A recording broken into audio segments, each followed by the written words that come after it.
इस तरह से अभी इलेक्शन से कबल हम देख रहे हैं कि जो अमरीकी बरतानवी सफीर हैं, जो सियासतदान हैं, उनकी मुलाकात पाकिस्तानी सियासतदानों से एक मामूल की बात समझी जाती है। तो क्या उन ममालिक में भी ऐसा होता है जो पाकिस्तानी सफीर वहां पर मौजूद हैं, जब अमरीकी इंतखाबात होते हैं तो वहां पर वो मुलाकातें करते हैं सदारती उम्मीदवारों से? हम पाकिस्तानी हर चीज में अपना मतलब लेते हैं, हालांकि ये एक नॉर्म है, ये एक कोई इसमें अचंभे की बात नहीं है। फॉर एग्जांपल इवन इंडिया में जब हमारा मुकम्मल फुल हाई कमिश्नर वहाँ रेजिडेंट हूँ तो वो भी हुकूमती जमात से भी मुलाकातें करते हैं और अपोजिशन से भी मुलाकातें करते हैं। इसी तरह अमेरिका में आप देख लें, मसूद खान साहब अगर वो मुलाकातें न करें किसी से तो फिर हम समझते हैं कि शायद हमारे सफारतकार उतना एफिशिएंटली काम नहीं कर रहे। ये इंटरनेशनल डिप्लोमेसी में एक बिल्कुल मामूल की बात है। मसलन डॉक्टर असद मजीद खान डोनाल्ड लू से मिले थे, उनके यहाँ लंच था, लंच पर वो बातें हुई, जिसे बाद में साइफर आया इधर पाकिस्तान में और फिर साइफर पे कॉन्स्पिरेसी शुरू हो गई और अब भी वो अदालत में अपने बात पर जारी है। तो ये डिप्लोमेसी में मिलते हैं। हाँ, एक बात जरूर है पाकिस्तान के कॉन्टेक्स्ट में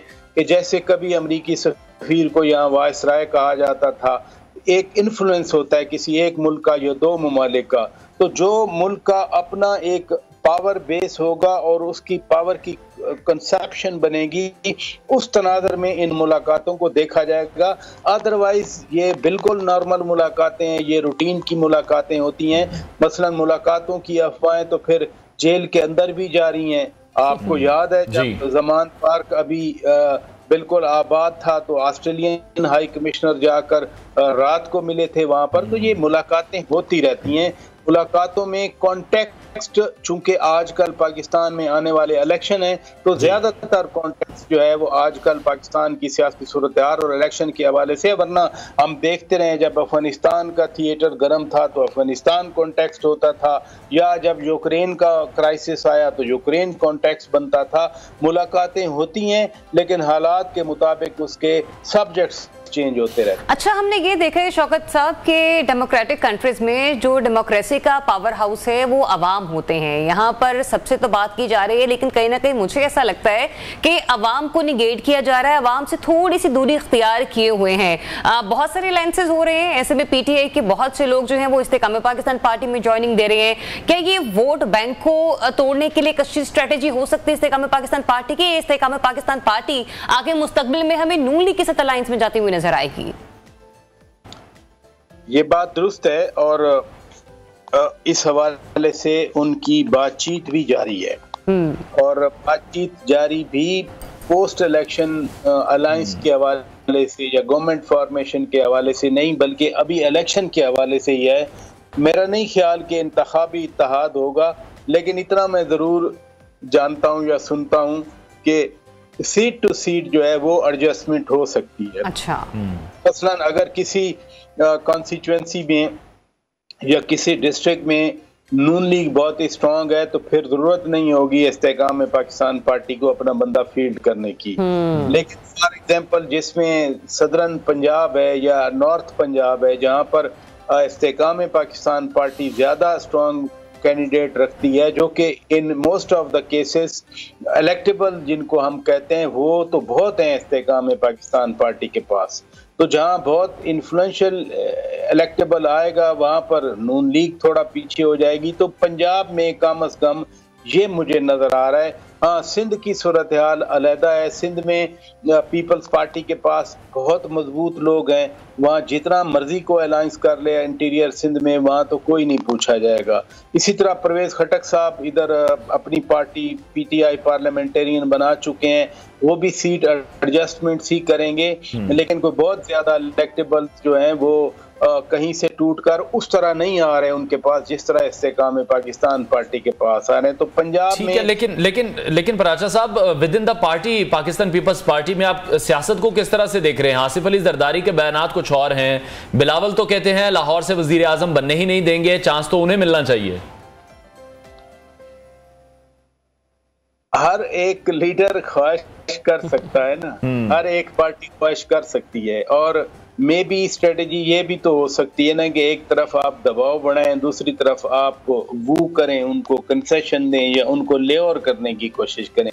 मैं आपको बार बार बता रहा हूँ कि ये इलेक्शन टाइम है, ये पोस्ट इलेक्शन टाइम नहीं है जिसमें आप लॉन्ग टर्म जो है कोई प्लान ज़हन में लेकर चलेंगे। ये इलेक्शन टाइम है, आपने भी बंदे तोड़ने हैं, औरों ने भी बंदे तोड़ने हैं। मसलन बलूचिस्तान में जितने बंदे नून लीग ने तोड़े, ये किसी वक्त हम सोच रहे थे कि ये सारे कदूस बंजो समेत ये सारे लोग पीपल्स पार्टी में जाएंगे।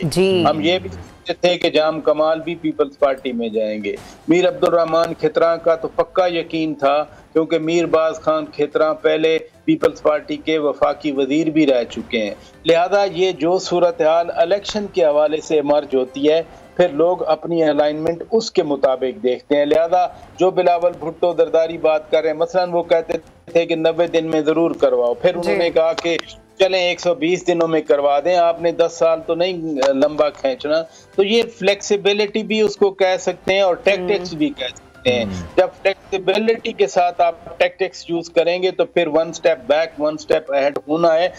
कॉन्टेक्स्ट इलेक्शन ही है। लेकिन शौकत साहब, मेरा एक सवाल ये भी, 2013 के इलेक्शन हो, 2018 के इलेक्शन हो और अब आने वाले 2023 के इलेक्शन हो, ये पाकिस्तान पीपल्स पार्टी का फेलियर नहीं है कि उनकी जो सियासत है वो सेनेट तक महदूद होकर रहेगी, उनकी सियासत जो है वो फेडरल तक महदूद होकर रहेगी, उनकी सियासत जो है वो सूबाई हुकूमत तक महदूद होकर रहेगी, लेकिन वो एक तरह से इन तीनों जगह पर सीटें लेने के बावजूद इक्तदार की हुकूमत के लिए कॉन्टेस्ट करते हुए हमें नजर नहीं आ रहे।